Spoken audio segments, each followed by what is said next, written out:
Bueno, lo que mostré hasta ahora son las relaciones fundamentales, digamos, para que todos tengamos un lenguaje común. Queda claro ahora que es una conductividad iónica, que es un coeficiente de difusión, qué relación hay entre ellos. Eso básicamente es lo que apuntaban todo esto anterior, que generalmente yo lo doy en un curso que se llama Fenómeno de Transporte. En este caso saqué de ahí lo básico como para que ustedes tengan los elementos para entender lo que viene después. Entonces, recapitulando, hay tres propiedades de un sistema electrolítico que son medibles, que son independientes, que son la conductividad específica, que se puede transformar en conductividad molar dividiendo por C, pero la información es la misma, la que hay en ambos. El número de transporte de uno de los iones, estamos hablando siempre de un electrolito binario, ¿no? O sea, una sola sal disuelta en un solvente. Si el sistema es más complejo, tiene 2 o 3 electrolitos, hay más número de transporte, obviamente. Si hay n iones, el número de coeficientes de transporte independientes es n-1. Siempre la suma de los números de transporte de todos los iones tiene que ser 1.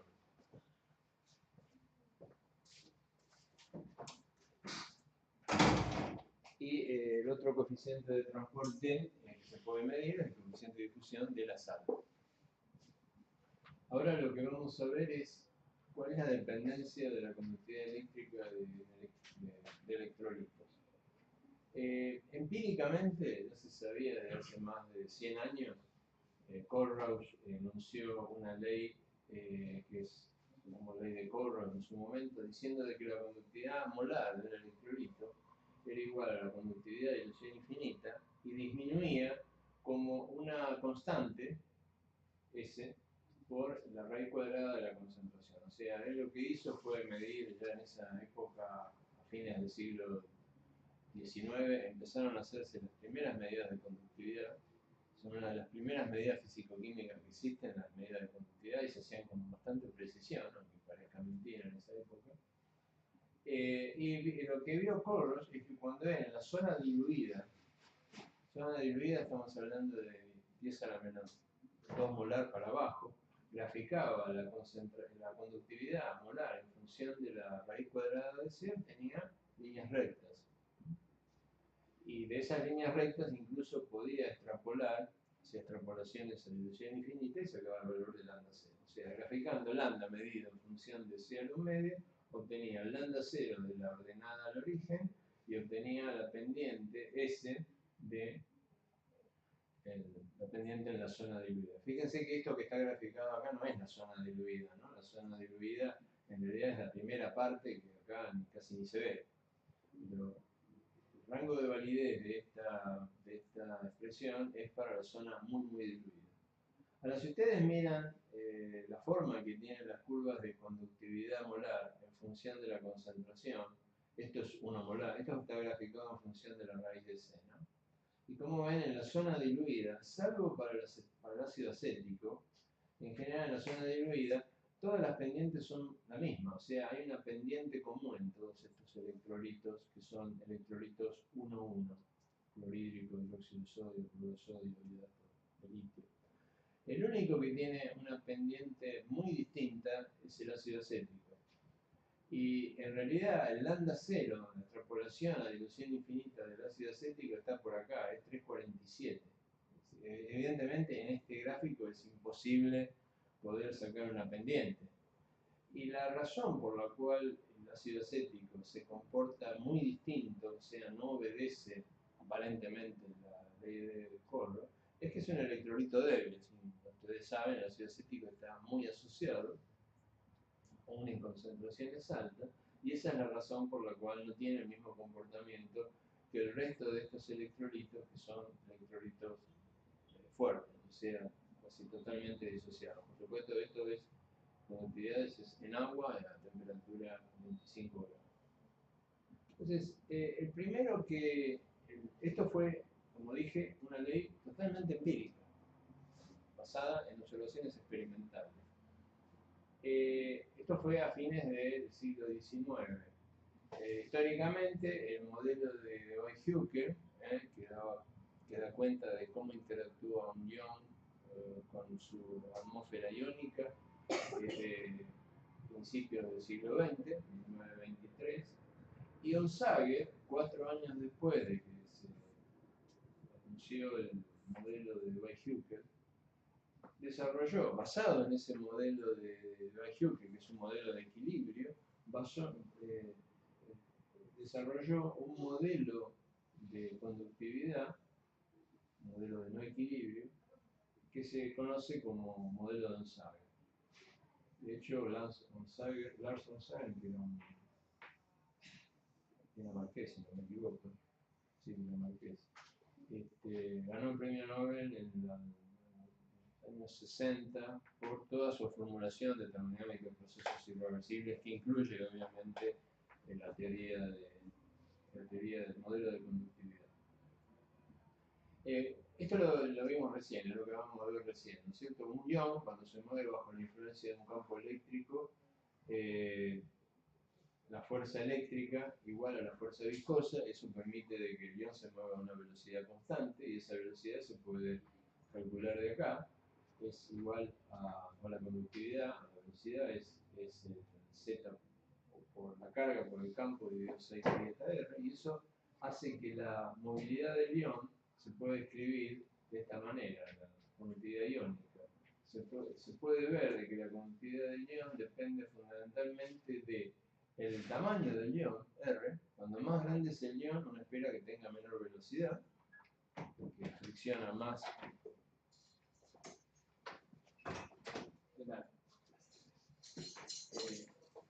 Esta dependencia inversa con el radio es debido a la fuerza viscosa, obviamente. Cuando el ion es más grande, fricciona más con el solvente y su velocidad disminuye. Y también depende de propiedades del solvente. Y notablemente, la única, por lo menos a nivel de este modelo, la única propiedad del solvente que afecta la velocidad o la movilidad del ion es la viscosidad del solvente. En este modelo, el solvente es un continuo, o sea, no es un modelo molecular del solvente, es un modelo molecular de la sal, pero no del solvente. El solvente es un continuo que se caracteriza por tener una cierta constante dieléctrica, que vamos a ver después dónde interviene, y una cierta viscosidad, pero es un continuo. Básicamente, los ingredientes del modelo de Onsager son los siguientes. Esto que está acá representa la atmósfera iónica que siente un ion central, en este caso está dibujado como un catión, en equilibrio. O sea, esto cuando no hay ningún proceso de transporte en el sistema, o sea, ni campos eléctricos, ni gradientes de concentración. Alrededor del ion, en este caso un catión, hay una atmósfera negativa, cuyo tamaño, como ustedes recuerdan del modelo de Weihükel, depende de la concentración, el radio de esta atmósfera iónica. Esto básicamente es una distribución de carga opuesta a la carga del ion central. Si el ion central es positivo, entonces es una atmósfera de carga negativa, cuyo máximo se encuentra a una distancia que es la distancia de Debye. Más adelante está definida. Pero que es función de la fuerza iónica, o sea, de la concentración del medio. ¿Qué pasa cuando uno aplica un campo eléctrico? Por ejemplo, un campo eléctrico que hace que el ion central, el catión, se mueva en esta dirección, hacia la izquierda. O sea, el campo es tal de que el catión se mueve hacia la izquierda. Esto es lo que supuso Onsager. Él dice hay dos efectos. Uno es el efecto electroforético y otro es el efecto de relajación. El efecto electroforético es un efecto debido fundamentalmente al solvente. Es que ustedes fíjense en todos estos circulitos representan los iones de carga, la densidad de carga negativa, ¿no? O sea, de los contraiones, en este caso serían los aniones, que se mueven en la dirección opuesta al ion central.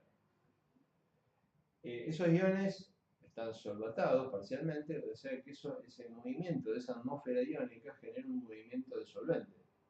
El solvente es arrastrado por la atmósfera iónica. Y eso lo que hace es que este ion central, en lugar de moverse en un solvente que está estacionario, se mueve en un solvente que se está viniendo en contra, o sea, está migrando en contracorriente el ion.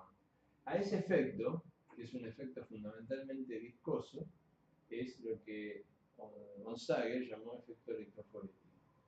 Y eso lo que hace es reducir la velocidad del ion. Es decir, la velocidad del ion ya no es la velocidad esta que calculamos acá, sino que es la velocidad corregida por ese efecto. Pero hay un segundo efecto, que es el siguiente. Fíjense, esto sombreado acá representa un poco la densidad de carga negativa que hay alrededor del catión. Cuando uno aplica un campo eléctrico, esa distribución de carga negativa, esa atmósfera iónica se distorsiona. ¿Y cómo se distorsiona? Si el ion positivo se mueve en este sentido, la distribución de carga negativa se mueve en sentido opuesto. O sea, se distorsiona. En lugar de ser perfectamente esférica alrededor del ion, ahora es asimétrica. Hay un exceso de carga negativa del lado contrario al que se mueve el ion. Y eso lo que genera es un campo eléctrico local. O sea, algo parecido a lo que vimos cuando la difusión de los iones, ¿no? Los dos iones difundían, el más lento frenaba al más rápido. Bueno, acá la aplicación de un campo distorsiona la atmósfera iónica, ya no es la de equilibrio, y hace que haya un campo que se llama un campo local de relajación, y eso disminuye el campo eléctrico aplicado. ¿En cuánto lo disminuye? En una fracción que es delta E sobre E. Entonces, toda la gracia, digamos, del modelo de Onsager es cómo calcular el efecto del movimiento del solvente en sentido contrario al ion, que está dado por la velocidad electroforética, y cómo calcular esta disminución del campo eléctrico externo debido al campo eléctrico local por la distorsión de la atmósfera iónica. Yo no voy a dar la deducción del modelo de Onsager. Los que tengan interés lo pueden ver en cualquier libro de fisicoquímica. En el Atkins hay una deducción más o menos resumida. Si la quieren ver en más detalle, hay libros más especializados en el electrolito, como el Robinson y Stowe, que están en la biblioteca. O sea, la deducción la pueden ver. Lo que voy a mostrar es el resultado final de la deducción, que la conductividad molar, o sea, una vez que el camino es calcular estas velocidades, y una vez que uno tiene las velocidades, por las relaciones que vimos hace un rato, se puede calcular la conductividad iónica. Y calculando las conductividades iónicas, sumándolas, se puede calcular la conductividad molar de la sal. Bueno, eso da a la conductividad molar, resulta ser igual a la conductividad de ilusión infinita, o sea, cuando no hay interacción entre los iones, o sea, cuando la atmósfera iónica tiene tamaño infinito, con lo cual no hay atmósfera iónica, y varía, y eso es lo interesante del modelo de Onsager, varía con la concentración como predice el modelo, la ecuación empírica de Kohlrausch. Y la razón de este C a los medios en realidad viene porque aparece en el modelo de Onsager, aparece el tamaño de la atmósfera iónica. El tamaño de la atmósfera iónica, la distancia, que es la inversa de la constante T capa de Debye, es función de la raíz cuadrada de la fuerza iónica, como ustedes se acuerdan del modelo de Debye. Bueno, en el modelo de Onsager, la movilidad de los iones depende de la constante de Debye, de la distancia de Debye-Hückel, de la inversa de Debye-Hückel, y por lo tanto depende de la fuerza iónica a los medios, o sea, depende de la concentración a los medios. O sea que esta dependencia del lambda es básicamente debido a la dependencia del tamaño de la atmósfera iónica sobre la movilidad. Y él va, fíjense que si uno compara esta ecuación con la ecuación de Kohlrausch, la ecuación empírica, esta pendiente S en el modelo de Onsager viene dada en realidad por dos términos. Uno que tiene que ver con el alfa, que tiene que ver con el efecto de relajación de la atmósfera iónica, o sea, esto tiene que ver con el campo eléctrico local y depende de la constante dieléctrica del solvente, además de la carga de los iones. Y el término beta, que tiene que ver más con el efecto de electroforético, o sea, con el efecto de fricción del ion que se mueve con la atmósfera iónica, con el solvente de la atmósfera iónica.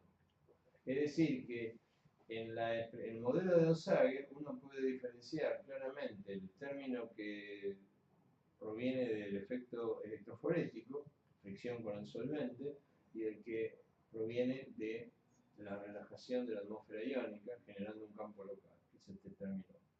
O sea que lo interesante del modelo de Onsager, independientemente de cuál sea el solvente, esto no está hecho para agua, está hecho para un solvente cualquiera, si uno conoce la constante dieléctrica del solvente, epsilon, y conoce la viscosidad del solvente, uno puede calcular alfa y beta. Estas son constantes numéricas siempre que la concentración, estas constantes numéricas corresponden a un lambda medido en unidades de Siemens por centímetro cuadrado, mol a la menos 3,5, o sea, perdón, unidades de S, ¿no? La pendiente de la curva lambda versus el medio tiene estas unidades. La concentración se expresa en mol por litro, o mol por decímetro cúbico, y la viscosidad en pascal por segundo. Cuando uno expresa la pendiente en esas unidades y la viscosidad en pascal por segundo, las constantes numéricas son estas. Es decir, que conociendo para un determinado solvente una dada temperatura, epsilon y beta, uno puede calcular la pendiente de Onsager, o sea, cómo va a variar la conductividad con la concentración en la zona diluida. Hay que recordar que esta ecuación de Onsager es una ecuación límite y vale en el mismo rango de concentraciones en que es válida el modelo de Debye-Hückel.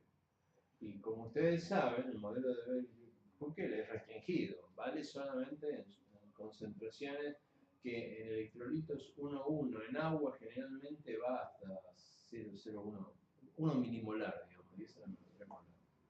Esto es básicamente el rango de validez del modelo de Onsager. Coincide con el rango de validez de Debye-Hückel.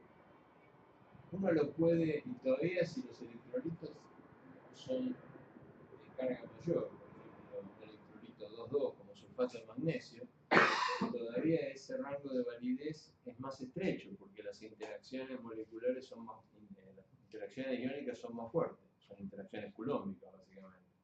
Entonces, en iones de carga 2, las interacciones son 4 veces más importantes que en los iones de carga 1, porque va como la ley de Coulomb, el producto de las cargas sobre la distancia, o sea que el electrolito 2,2, el rango de validez todavía es menor.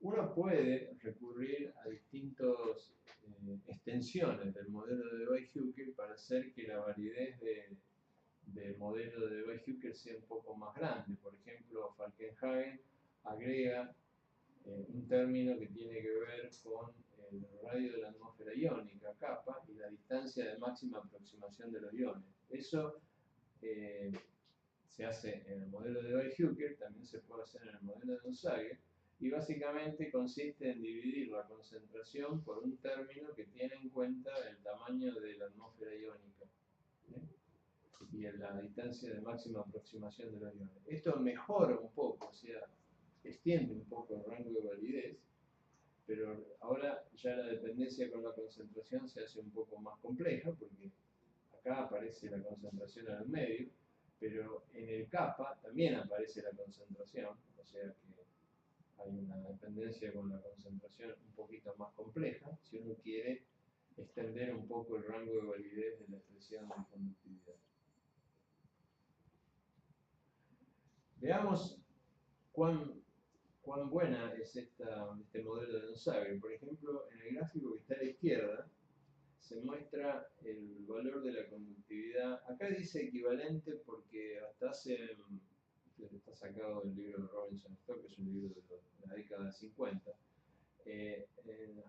hasta la década del 70 se trabajaba con las conductividades equivalentes, en lugar de molares. En el caso de electrolitos 1,1, molar y equivalente es lo mismo, pero en electrolitos 1,2 no es lo mismo, hay un factor 2. Por suerte ahora ya todo se trabaja en molar, o sea que esta conversión de equivalente a molar no es necesaria. Así que ustedes acá donde dicen equivalente, asimilen a molar, porque estamos hablando de electrolitos 1,1. Esto es para el ácido clorhídrico en agua a 25 grados. Fíjense, estos son los puntos experimentales. ¿Ven? Estos son los experimentales. Y la curva negra, la recta negra, perdón, es la pendiente de Onsager calculada con las expresiones estas que vimos acá. Si ustedes ponen los valores de epsilon y esta del agua a 25 grados, calculan una pendiente que es la que está acá representada con la línea negra. Como ustedes ven, esto es en función de raíz de C. Da una recta, o sea, obedece Onsager hasta aproximadamente concentraciones que están raíz de C del 0,04, o sea que esto es cerca de 10 a la menos 3 molar en C. A partir de esa concentración, ya lo que se observa son que la recta teórica se desvía de los puntos experimentales. Y se desvía por debajo, es decir, la predicción de Onsager, si uno la quiere extrapolar más allá de 10 a la menos 3 molar, le dice que la conductividad es menor que la que realmente se mide. O sea, acá está el mismo gráfico hecho para el cloruro de sodio en un rango de concentraciones más extendido. Por ejemplo, esto es 10 a la menos 2 molar, de raíz de C01 a 10 a la menos 2 molar. Fíjense que los puntos por debajo de 10 a la menos 2 molar caen sobre la recta de Onsager, pero cuando uno ya se va arriba de 10 a la menos 2 molar empiezan a aparecer desviaciones importantes a la conductividad. Fíjense, por ejemplo, acá, que esto es más o menos 10 a la menos 0,3 por 0,3, esto es 0,1 molar, casi 0,1 molar. Estamos ya en más del 10% de diferencia entre el valor experimental, que es este, y el valor que predice la dependencia de raíz de C de Onsager. Es decir, el modelo de Onsager es perfectamente aplicable a electrolitos, pero el problema es que solamente es válido, me permite predecir con precisión la conductividad en la zona muy diluida.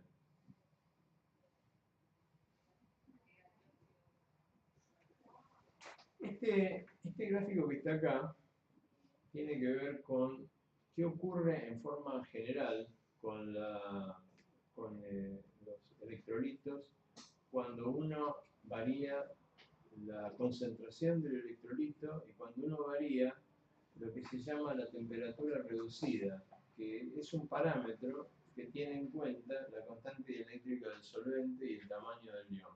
Temperatura reducida se define de esta manera, es Kt sobre epsilon, que es la constante dieléctrica del solvente, sigma, que es el tamaño del ion, y la carga dividido la carga al cuadrado. A medida que la constante dieléctrica de un solvente va disminuyendo, por ejemplo acá, este es propilencarbonato, que es un solvente que se utiliza mucho en baterías de litio-ion, tiene una constante dieléctrica bastante parecida a la del agua, alta, cerca de 65.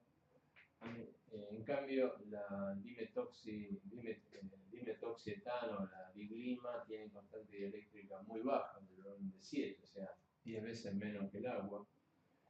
A medida que la constante dieléctrica baja, la temperatura reducida baja.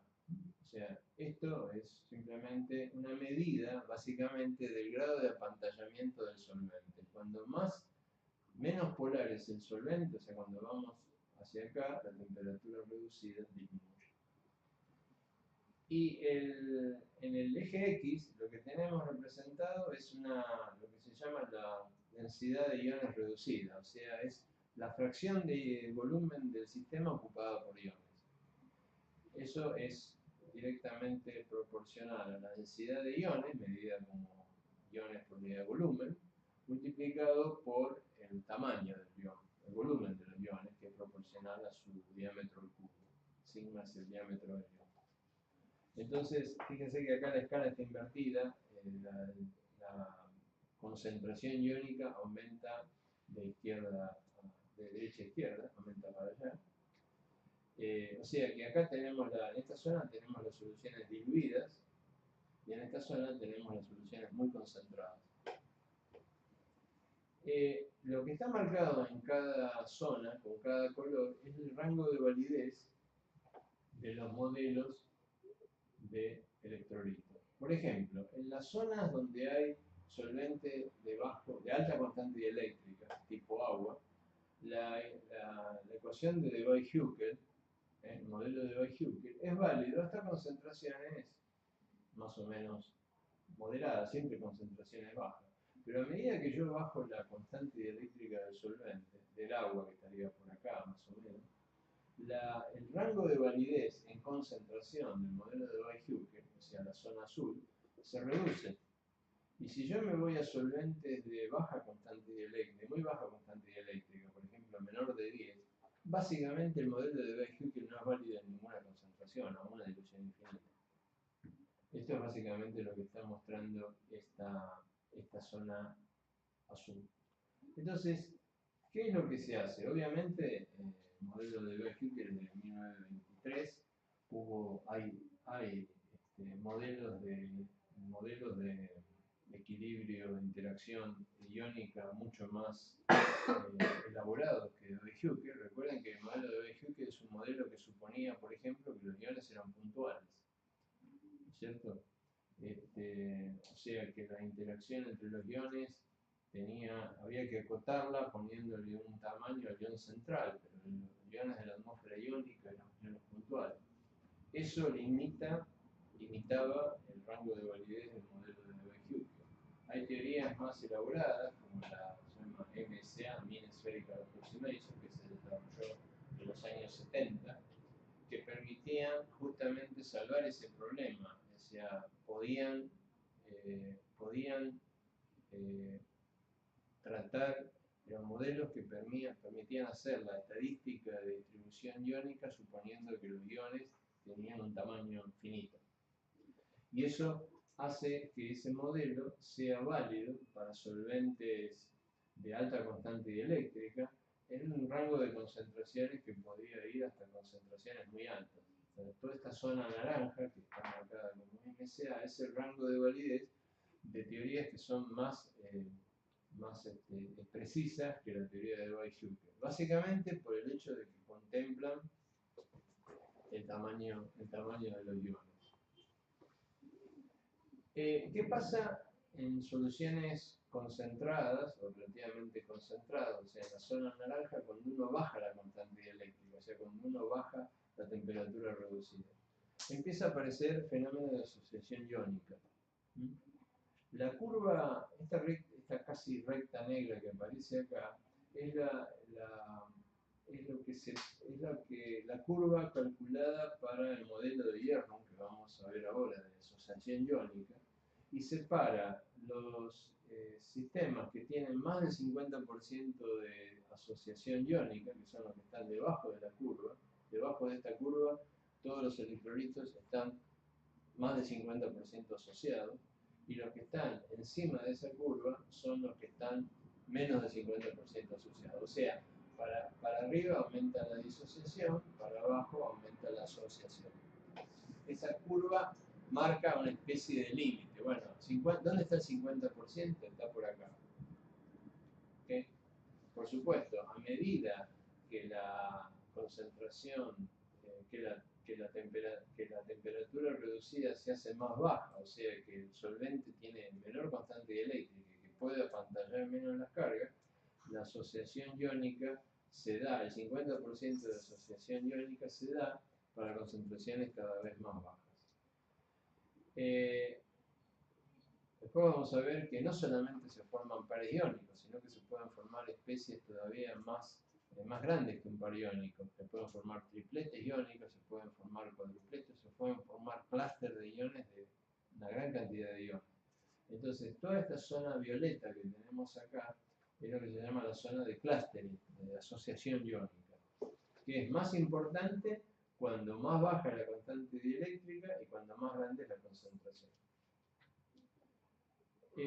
Hay una zona marcada con verde acá, que es una zona interesante, que es que pasada una cierta concentración, cuando el sistema está muy concentrado, o sea, cuando la distancia entre los iones se hace muy chica, se hace del orden del tamaño de los iones, el sistema se vuelve casi como muy parecido a lo que sería una sal fundida.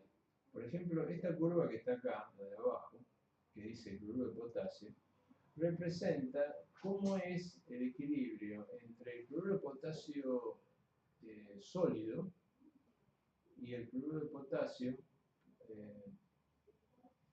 en la fase low point. Es decir, cuando yo tengo una solución cuando tengo cloruro de potasio puro, sin solvente ahora, tengo un equilibrio según la temperatura entre el cloruro de potasio sólido y el vapor. Y si yo aumento la concentración de cloruro de potasio, yo puedo llegar a la sal fundida. Esto representa la temperatura. Fíjense que la sal fundida, la constante dieléctrica, en una sal fundida no hay solvente entre los iones, hay vacío. Entonces, esa es la constante dieléctrica más baja que uno puede tener. Esa es la constante dieléctrica relativa, es 1. O sea que una sal fundida es equivalente a un solvente con constante dieléctrica 1, que es lo más bajo que puedo tener. O sea, no hay nada que apantalle las cargas. Y la sal fundida, en realidad, se comporta como un sistema donde los iones son libres, o sea, los iones se mueven libremente, porque cuando un ion está en una sal fundida, uno la puede ver como una red iónica que se empieza a desmembrar, es decir, donde los iones, ahora en lugar de ocupar posiciones fijas en la red, se pueden mover. Pero cada ion está rodeado de una cantidad más o menos equivalente de iones positivos y negativos. O sea, el concepto de atmósfera iónica se pierde totalmente, porque uno no tiene una densidad de carga opuesta grande que compense la densidad del ion central. Ahí, en una sal fundida, si tenemos cloruro de potasio fundido, un potasio tiene más o menos, como primeros vecinos, la misma cantidad de iones cloruro que de iones potasio. Entonces, el efecto de apantallamiento no rige en esos sistemas ultra concentrados, donde la distancia entre los iones es prácticamente cero. O sea, la distancia entre los iones es igual a la suma de los radios-iones. Y ahí los iones se mueven libremente. Eso pasa en la sal fundida, cuando no hay solvente, pero también pasa cuando hay solvente. Cuando uno tiene solvente, está en esta zona, y aumenta mucho la concentración, por supuesto, para eso, no todas las sales permiten llegar a esta zona verde. Tiene que ser una sal que tenga una alta solubilidad en el solvente. Por ejemplo, para que tengan una idea, el hidróxido de sodio se disuelve en agua hasta 27 molar. O sea, 27 moles por kilo de agua. Un kilo de agua son 55 moles de agua. ¿Ok? O sea que una solución saturada de hidróxido de sodio en agua, que es lo más saturado, es uno de los electrolitos que más se disuelven, tiene aproximadamente 2 moléculas, 27 molar en hidróxido de sodio, o sea que uno tiene 27 moles por kilo de hidróxido y 27 moles por kilo de sodio, o sea tiene 54 moles de iones. Quiere decir, en 55 moles de agua, o sea que en promedio uno tiene una molécula de agua por cada ion. Es obvio que ahí eso se comporta casi como si fuera una sal fundida, porque la distancia entre los iones, salvo esa molécula de agua que puede separar un poco los iones, es como si fuera una sal fundida. Y ahí también se da el fenómeno de redisociación, o sea, ya todo este tema del apantallamiento, atmósfera iónica deja de existir y aparece lo que se llama un fenómeno de redisociación. Nosotros hace muchos años, en el año 90, hicimos un modelo que justamente permitía explicar cómo eran las asociaciones en agua muy baja constante dieléctrica, agua cerca de supercrítica. El agua supercrítica, el agua supercrítica son temperaturas del orden de 360 grados centígrados. En esas condiciones el agua tiene constante dieléctrica debajo de 8, es decir, se comporta casi como si fuera un solvente orgánico de baja constante dieléctrica. Entonces, lo que pasa en agua cerca del punto crítico es muy parecido a lo que pasa en un solvente orgánico de baja constante dieléctrica.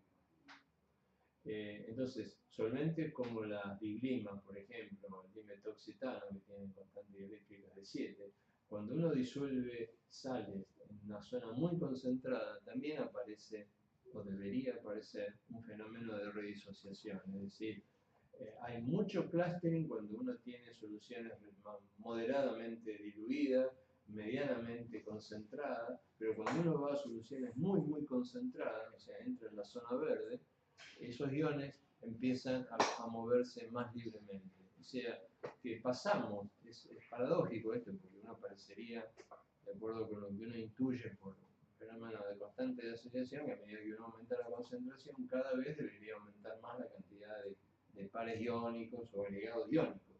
Sin embargo, debido a que hay un cambio fundamental en el apantallamiento del sistema, lo que uno esperaría cuando las concentraciones se hacen muy altas y los iones empiezan a estar muy cercanos unos a otros, es que esos iones empiezan a moverse más libremente, o sea, aparece un fenómeno de redisociación.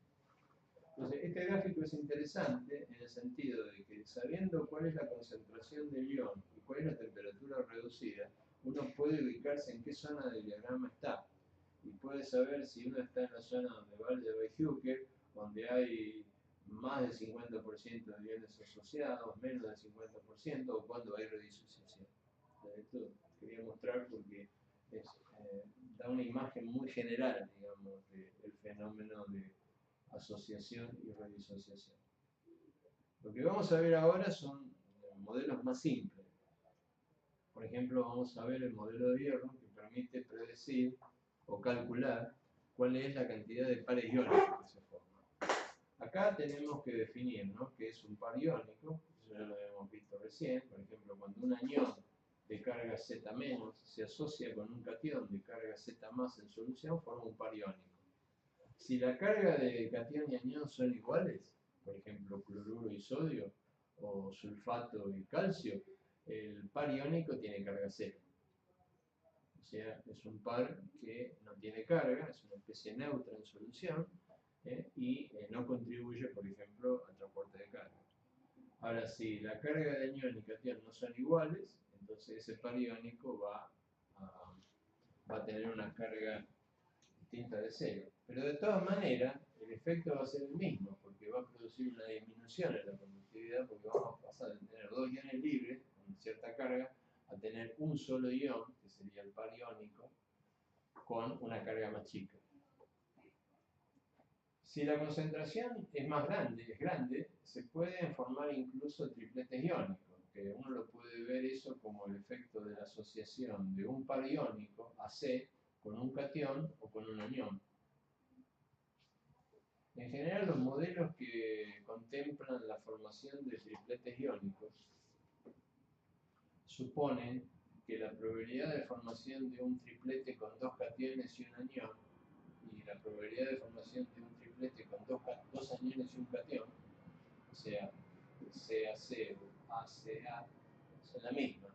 Eso no es, obviamente, estrictamente cierto, pero es una aproximación que se utiliza mucho. Es decir, que la constante de formación de este triplete con dos aniones se considera que es igual a la constante de formación de este triplete que es con dos cationes. Es una aproximación. Si uno utiliza el modelo este que les había comentado recién, que tiene en cuenta la redisociación iónica y la formación de clústeres, para distintas fuerzas iónicas, por ejemplo, estas son fuerzas iónicas entre 0,07 y 0,1, o sea, estamos aproximadamente en 0,07, estamos en esta zona, digamos. 0,1 sería este límite y 0,01 sería 0, para atrás. 0,07 y 0,1 casi. O sea, 0,07 es por acá y 0,1 es por acá. O sea, estamos más o menos cubriendo esta franja, digamos. Una cosa que me olvidé de decir. Este cuadrado rojo que está acá corresponde a los solventes que se utilizan en baterías de ion litio, que van desde propilencarbonato, que es el que tiene mayor constante dieléctrica, sea, en donde hay mayor temperatura reducida, y uno esperaría poca asociación iónica, hasta solventes como la biglima, que tienen una constante eléctrica 7,4, está por acá, donde uno esperaría una gran formación de clúster. Y la zona azul, que es todavía a mayores concentraciones, corresponden a unos nuevos sistemas electrolíticos que se están empezando a usar en algunas baterías de litio-aire, que son los que se llaman los electrolitos salt in water, que son justamente estos electrolitos que tienen mucha sal y muy poca agua. Después, cuando veamos baterías de litio-aire, yo o Ernesto les voy a comentar eso, y van a ver que estos sistemas entran ya en la zona en donde uno espera una gran cantidad de redisociación, o sea, uno espera que esas sales se comporten más parecido a una sal fundida que a un electrolito típico.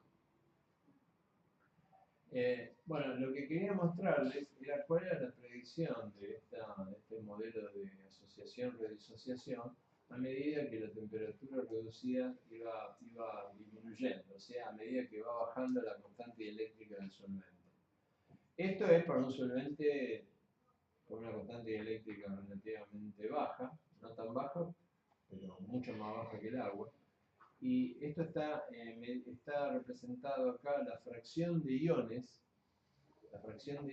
que existen como iones libres, las que existen como pares iónicos, las que existen como tripletes y las que existen como cuadrupletes. Fíjense que esto puede seguir, ¿no?, asociándose. Por ejemplo, un triplete con dos cationes y un anión puede asociarse con otro anión y formar un cuadruplete. O dos aniones y un catión se puede asociar con un catión y formar un cuadruplete. Y fíjense cómo va variando la fracción de iones libres a medida que uno baja la temperatura reducida. Y no hace falta que uno la varíe mucho, variarla de 0,097 a 0,071. Fíjense que dependiendo de la concentración, la fracción de iones libres cambia notablemente. Por ejemplo, si yo me paro en 10 a la menos 2 molar, a esta temperatura reducida, yo tengo casi un 50% de iones que son iones libres. Es esta fracción de acá, más o menos 0,5. O sea, esto significa que tengo un 50% de los iones que están como iones libres. Tengo casi un 50% a esta concentración 10 a la menos 2 molar, que es pares iónicos. Y tengo muy poquito, casi nada, de tripletes y cuadrupletes. O sea que acá la asociación iónica se restringe a la formación de pares. En cambio, si me voy a soluciones más concentradas, por ejemplo en la zona de 10 a la menos 1, la cantidad de iones libres ya está cerca del 30%, bajó del 50 al 30. Hay muchos más pares iónicos, pero ya también no es despreciable la cantidad de tripletes y cuadrupletes. Ahora, si yo sigo aumentando la concentración y paso por una cierta concentración crítica, aparece el fenómeno de redisociación. Es decir, en esta zona recontra concentrada no tengo prácticamente ya asociación ni como iones, ni como pares iónicos, ni como tripletes, sino que tengo todo iones libres.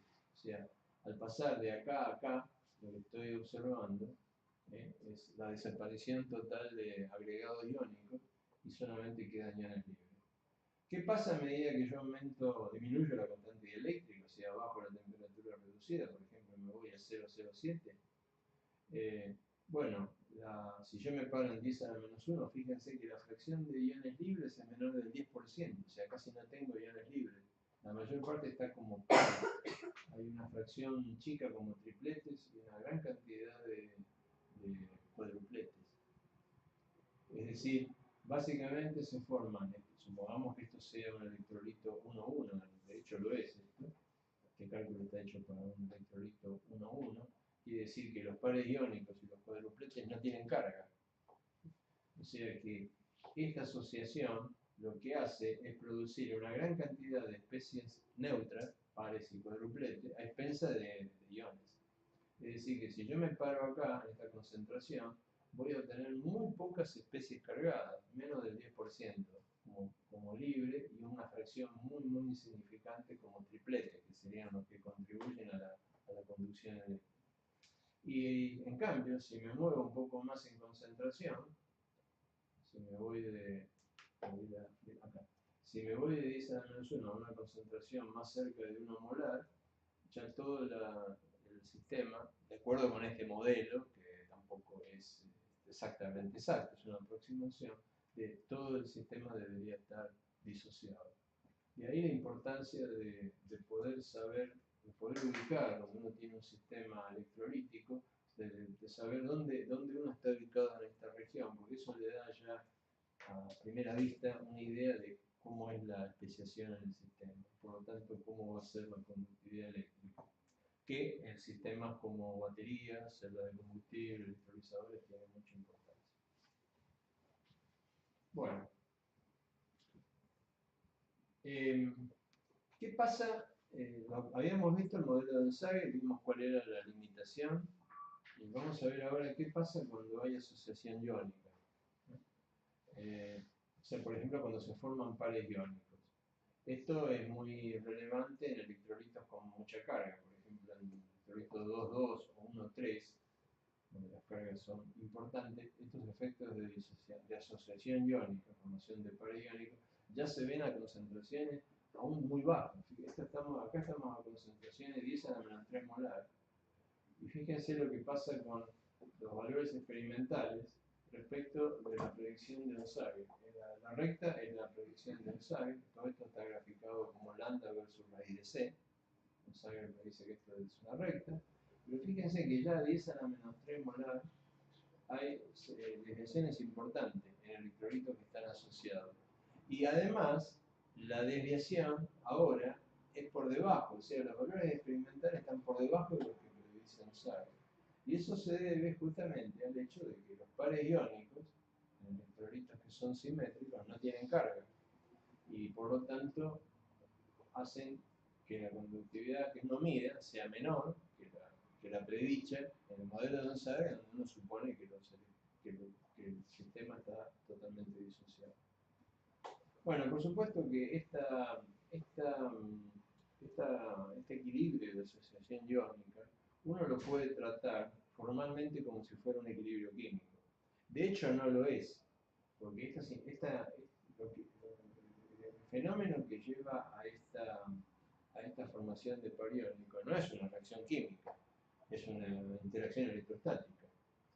Entonces, la interacción electrostática en un electrolito no se forma un par iónico que es una especie definida. De hecho, un par iónico puede cambiar en el tiempo. El catión puede estar asociado a un anión en un determinado instante y 100 picosegundos más avanzado en el tiempo se asoció con otro ion. O sea, no es una especie estable, quiero decir. Es una especie que se forma pero que muta. Van cambiando la forma. Los iones que forman los pares iónicos no son siempre los mismos. Tienen un tiempo, el par iónico tiene un tiempo de vida. Se vuelve a formar y uno puede decir que se establece un equilibrio, pero no siempre es el mismo par iónico, se forma con los mismos iones. Entonces, esta es una pseudo constante de equilibrio, que si uno la trata como si fuera un equilibrio convencional, está dado por esta expresión, ¿no es cierto? 1 menos alfa, que es el grado de asociación, dividido C, por el grado de disociación al cuadrado, por el coeficiente de actividad de, o sea, acá surge de considerar la concentración de catión o la concentración de anión, mejor dicho, al revés, la concentración de la especie asociada, 1 menos alfa por C, sobre alfa por C, que son la concentración de anión en catión. Esto es lo que da, es 1 menos alfa en el numerador, alfa cuadrado por C en el denominador. Pero estos son concentraciones, y la constantes de equilibrio son la actividad. Entonces, acá va el coeficiente de actividad iónico medio, porque es por gramo más por gramo menos. Y acá se considera que el par iónico, una especie neutra, no tiene un coeficiente de actividad, el coeficiente de actividad del par iónico se supone igual a 1. ¿Okay? Que es una aproximación también, porque aunque sea una especie neutra, el coeficiente de actividad no debería ser 1. Pero en primera aproximación suponemos que el coeficiente de actividad del par iónico es 1. Entonces, esta es la expresión para la constante de asociación. Ahora, esa constante de asociación, ¿cómo se puede estimar? Como dijimos, es consecuencia de la interacción, de la fuerte interacción electrostática entre iones de carga opuesta. Entonces, hay un modelo, que es el modelo de hierro, que el problema para definir una constante de asociación en la formación de un par iónico es cuál debe ser la distancia entre un anión y un catión para que yo considere que forman un par iónico. Eso es lo principal. Ustedes saben que la ley de Coulomb, que determina la interacción, la fuerza de interacción entre dos iones, depende del producto de las cargas y de la distancia. Entonces, obviamente a medida que los iones se acercan, la fuerza es cada vez mayor. Estamos hablando de iones de carga opuesta, por supuesto. La fuerza es cada vez mayor. De hecho, cuando se tocan es la fuerza más grande, digamos. Obviamente nunca puede ir a cero, o sea, la distancia no puede ir a cero, la fuerza no puede ir a infinito, porque hay una distancia de contacto entre el centro del ion positivo y el centro del ion negativo, y una distancia que es la suma de los radios. Pero la fuerza en contacto es la mayor. Ahora, no necesariamente el par iónico tiene que haber contacto. El par iónico se forma cuando hay una fuerza electrostática, que es más grande que ¿qué? Es más grande, dijo Hierron, que la energía térmica. Es decir, cuando esa fuerza de interacción electrostática es más grande que KT, que es una medida de la energía térmica que tiende a separar a los iones, ¿no es cierto? Boltzmann. Eso es lo que Hierron considera que se forma un par iónico, cuando la energía de interacción electrostática es 2 veces más grande que la energía térmica, KT. La energía de interacción electrostática viene dada por el producto de las cargas sobre 2, y esta es la distancia de hierro. O sea, esta es la distancia a la cual, en el modelo coulombico, la energía térmica pasa a ser igual a 2 veces la energía de interacción, electrostática se hace igual a 2 kT.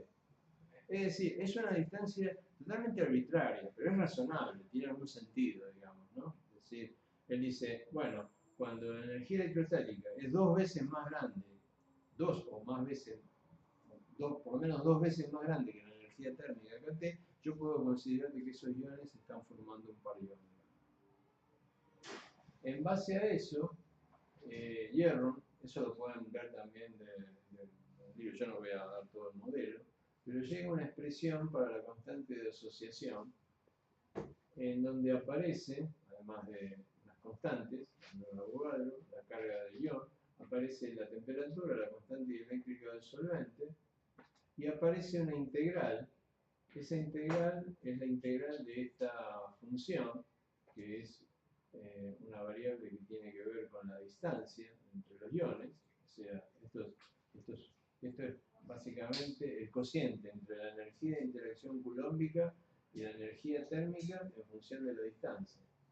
Y esto, que es B, es la cota superior, es decir, esta es la energía, esta es la distancia a la cual, o mejor dicho, el cociente de energía electrostática dividido en energía térmica a la menor distancia posible, que es la distancia A, que es la suma de los radios iónicos. O sea, A es la distancia de máxima aproximación de los iones.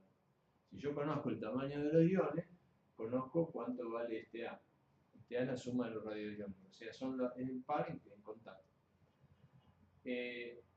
La constante de asociación queda como una integral de esta variable x, que depende básicamente de la distancia entre los iones, integrado entre la distancia de máxima aproximación, que es B, y 2, que es la distancia de hierro. O sea, entre la distancia de máxima aproximación y la distancia a la cual hierro considera que hay un par de iónicos.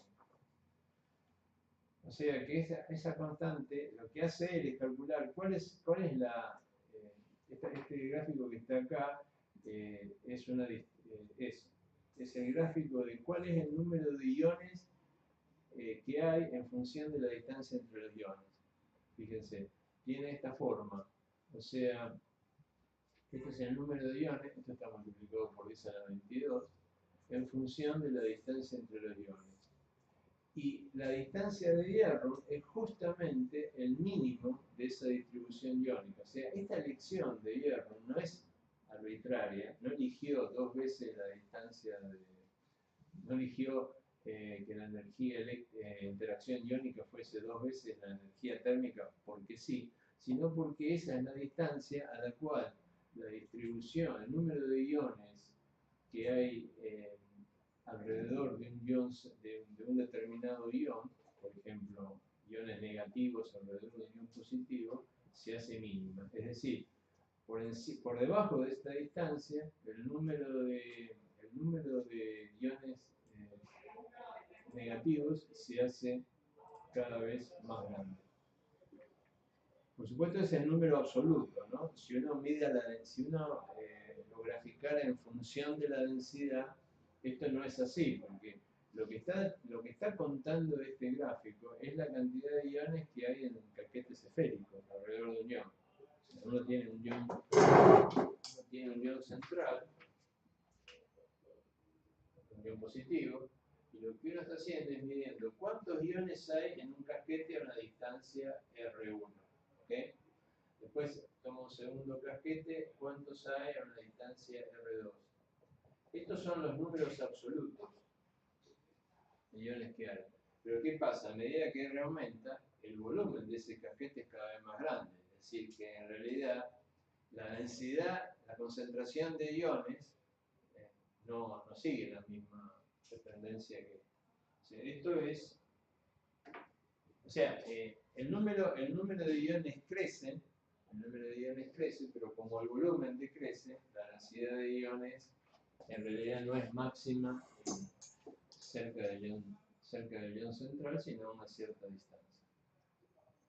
Bueno, el tema es que esta integral no tiene una solución analítica, está tabulada, se resuelve numéricamente. En la tabla que está en la transparencia siguiente están los valores de esa integral, que llamo Q, para distintos valores de B. Recuerden que B era el parámetro que era fijo, ¿no? Si uno conoce el tamaño de los iones, o sea, la distancia de máxima aproximación, como la constante dieléctrica, la carga de los iones y la temperatura la conoce, puede calcular este B. Una vez que uno calcula este B, puede calcular cuánto vale esta integral. O sea, para un determinado B, supongamos que nuestro B sea 3,0, bueno, esta integral, el logaritmo de esta integral vale este valor, viene a esta expresión y todo lo demás es una constante, puede calcular la constante de asociación. Lo que se observa es algo que es también bastante intuitivo, que es que el grado de asociación, o sea, medido 1 menos alfa, esto da una idea de la cantidad de iones que se asocian, disminuye bastante fuertemente con la distancia de máxima aproximación de los iones. Por ejemplo, para iones que tienen tamaño de 0,5 angstrom, la fracción asociada, esto es en agua 25 grados, en donde el parámetro de hierro en este Q vale 0,35 nanómetros, o sea, 3 angstrom y medio. O sea, en agua 25 grados, el modelo de hierro considera que dos iones forman un par cuando están más próximos que 3,5 angstrom.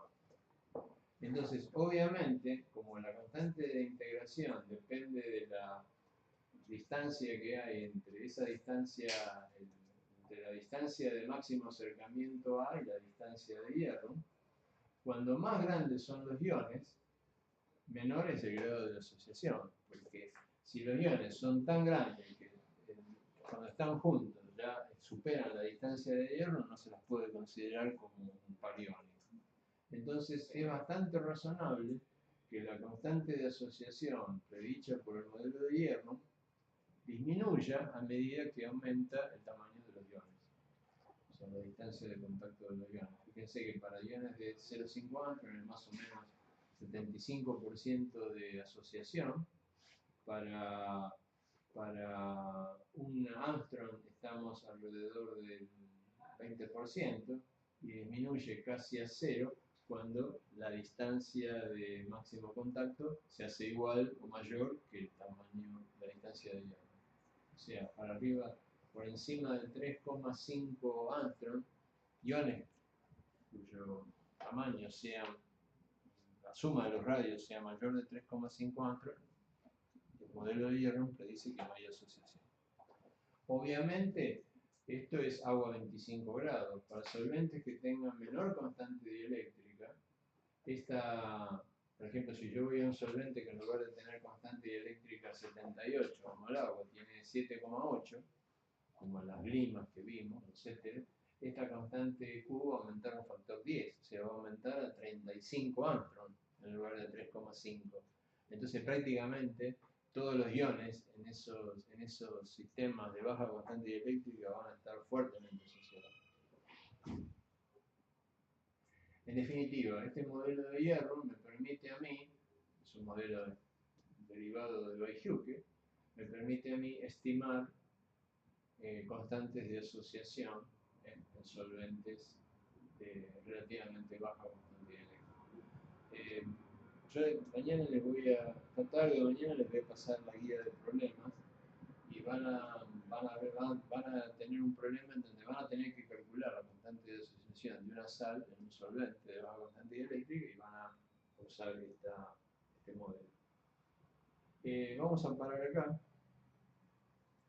El jueves que viene vamos a ver lo que falta de esta parte, que es básicamente ver modelos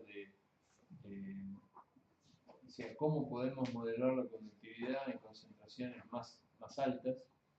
Para que tengan una idea, las concentraciones de sales que se utilizan normalmente en baterías de ion litio están alrededor de 1 molar.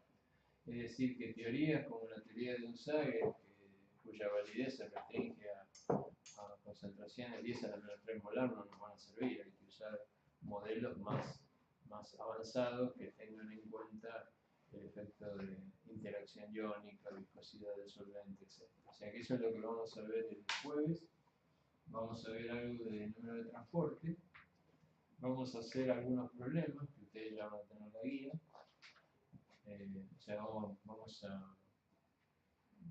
La mejor forma es que ustedes lean algunos problemas. Yo mañana les voy a indicar lo que me gustaría que viéramos el jueves. Algunos los voy no a explicar totalmente yo, sino que les voy a dar algunos detalles de cómo hacerlo, como para que ustedes los hagan. La idea es que los problemas no los hagamos acá, pero que ustedes los hagan como en toda materia que hacen problemas, los hacen en su casa y después se discuten acá, ¿no? Los resultados. Así que la idea es terminar el jueves con la parte de electrolitos líquidos y la semana que viene ver algo de fenómeno de transporte en sólidos y también, es muy importante, en membranas. Entonces este es un poco el plan para las próximas 3 clases.